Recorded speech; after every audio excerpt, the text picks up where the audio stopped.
All right, today we're going to talk about what happens at the end of an OIG investigation, because a lot of our clients have questions like, will there be a report?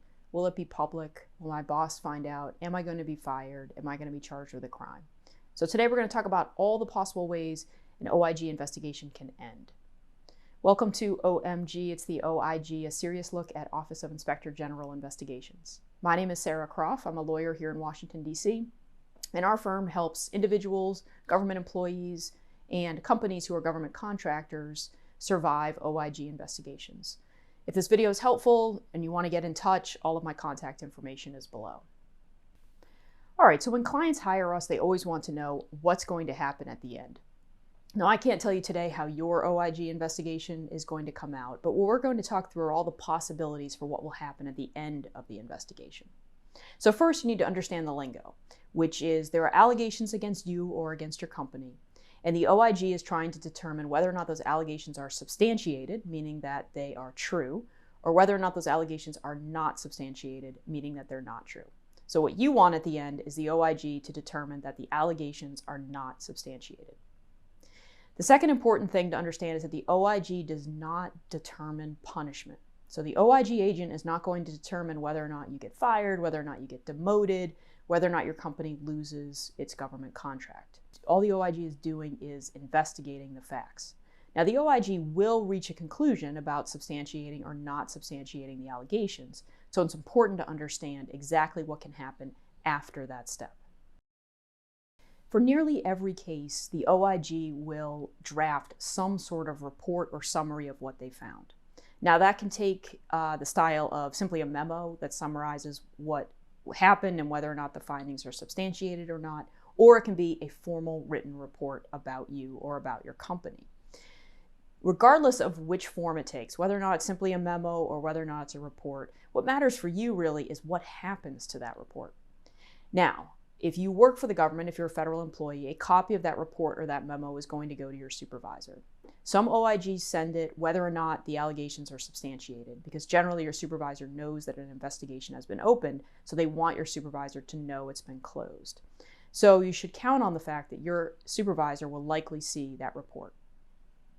Now, after your supervisor gets the report, it does not necessarily mean that you're going to get punished. We've had circumstances where the report goes to our client's supervisor, and we help advocate with the supervisor by showing the supervisor additional evidence that the OIG ignored, or putting in an affidavit, or putting in other documents. And that person's supervisor decided not to punish them at all. So just because it goes to your supervisor and it's substantiated the findings doesn't mean you're necessarily going to be demoted or disciplined in any way. If you are disciplined formally, there is a process you can go through to challenge that discipline through the Merit Systems Protection Board, and you need an employment lawyer who specializes in federal government employees to help you with that process. Now, some OIGs will put their reports or their summaries on their website. Most often, those reports are published without your name in them. There are a few very, very narrow circumstances where somebody's name is actually in an OIG report. Usually the name is redacted, and all that's included is your job title. Now, just because your job title is in there, sure, someone can't Google it and find your name, but your colleagues, your supervisors, the people you supervise can probably all figure out the report is about you. So some of the reputational harm can still happen, even if the OIG doesn't include your name in the report. All right, so what else happens when the OIG finishes its investigation? So the OIG will often draft a short summary of that investigation and put it on its website. Again, most often your name is not in that, but it may include your title. So that summary may go on that OIG's website, and anyone can find it, although they may not be able to tell it's you. The other thing that an OIG may do is they'll include a summary of each investigation in its semi-annual report to Congress. So every OIG has to make a report twice a year to Congress and include various things in that report. And most OIGs include a brief summary of the bigger investigations in the office during that 6-month period. So if your investigation was one of the bigger investigations, you might see a paragraph or two about the investigation and what the findings were. Now, beyond what happens with the report or the memo that summarizes the investigation, there are two much riskier outcomes and the things that most of our clients are worried about. So if there were potential criminal violations here, if what the OIG investigated is potentially a violation of criminal law, then the OIGs will, as a matter of course, refer it to the Department of Justice. And by referring to the Department of Justice, I just mean that literally someone from the OIG calls or sends an email over to someone in the Department of Justice and asks them to take a look at the case. That will either be done through the OIG agent making a formal presentation to the Department of Justice, through them reading the memo, through emails, and so forth. But every OIG, when they see anything that's potentially criminal, will refer the case to the Department of Justice to see if the Department of Justice wants to pursue criminal charges in the case.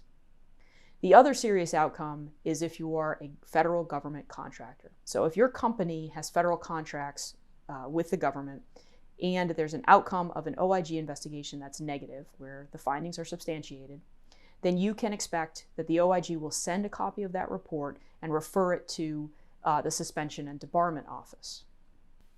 Now, the Suspension and Debarment Office is sometimes called the Contract Integrity Office. And these are the folks that will determine whether or not you are allowed to keep this government contract and whether or not you should be suspended or debarred from future government contracts. So if you're a company that's going through this, you need to make sure you have a lawyer who's advising you on that process and making sure all of your compliance, all of your policies, everything is up to speed to make sure you do not get suspended or debarred from your federal government contracts. All right, I hope this video was helpful and helped explain some of the possible outcomes of an OIG investigation. If you want to get in touch with us, all my contact information is below. There's also a link to our blog, which has a bunch of hopefully helpful articles about OIG investigations, and a link to our 80-page ebook, which goes start to finish to explain what happens during an OIG investigation. Thanks so much for watching.